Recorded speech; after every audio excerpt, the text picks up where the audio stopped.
Let me tell you right now, spoiler alert. So if you don't want to know what happened in Spider-Man, stop right now and turn this off before you watch it. In my review on this Spider-Man, I'm giving it a low 3.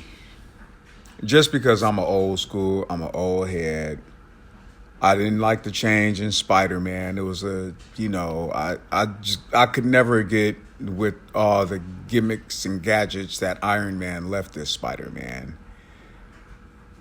Not even to mention that the fact that Uncle Ben was already gone and passed on when we met him, when Iron Man came to recruit him for the Avengers. So, but I did a rant on this Spider-Man before, the Tom Holland. But what I liked about this Spider-Man that just came out, what is it, All the Way Home? I really haven't been keeping up with the Tom Holland Spider-Man other than him being in the Avenger movies. And also, even though I saw all of his No Way Home, Far From Home, Homecoming, even though I saw all of them, I just wasn't that intrigued just because I couldn't get into the simple fact that Mary Jane didn't have red hair, and this kid was actually a kid. We always knew Peter Parker was a young guy in high school on his way to college, but if this guy's a kid, I mean, he's not the Tobey Maguire. He's not, what's the other emo, the Garfield guy. He's like really a kid. But I give this a low 3 because these guys are pretty much sitting around predominantly talking throughout the whole entire movie. Not just all the Peter Parkers, but everybody. Doc Ock, I think, stole the show. When he came on, it was just this nostalgia that took over me because you see him. And then he sees Spider-Man, Tom Holland, and he sees him without his mask and says, "You're not Peter Parker." That was classic to me. So it had its moments. Doctor Strange, I had no idea what he was doing the whole time with the mystical, magical spells and it. I was just totally confused. I get it. Different universes, trying to erase memories. He can't do it. It's almost kind of like Flashpoint in DC Comics.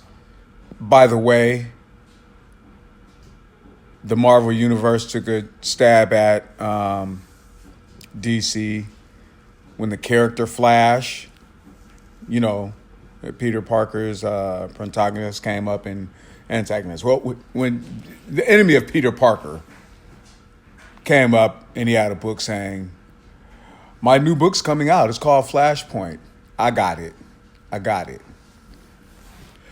But yeah, it had its moments.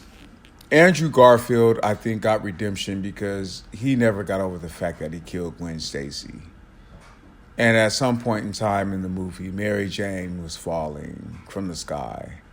The Tom Holland Peter Parker tried to save her by shooting a web down and catching her. And he could have broken her back and killed her.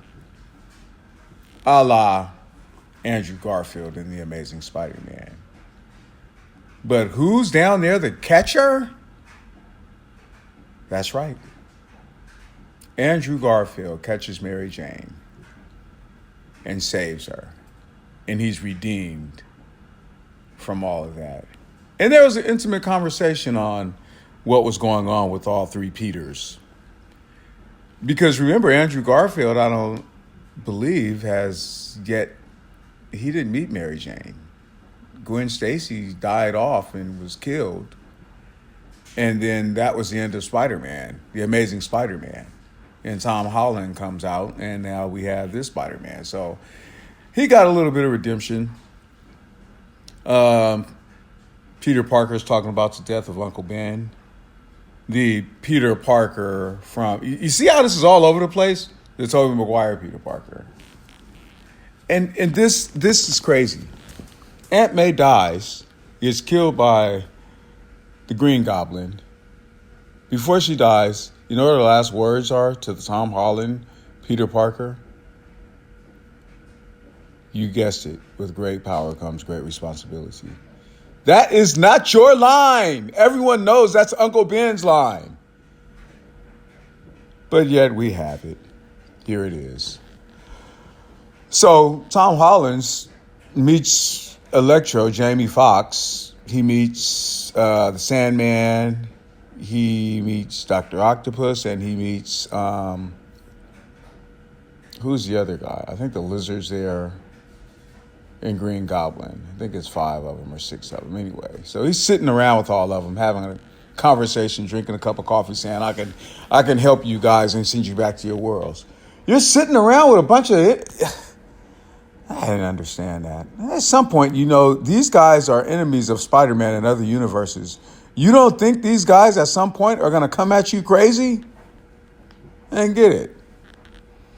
Let me see what else. I like the simple fact that at the ending credits it had Venom, who was come to the Marvel. That was crazy in itself because I watched those Venom movies and now it's all of a sudden making sense because this Venom is from another universe.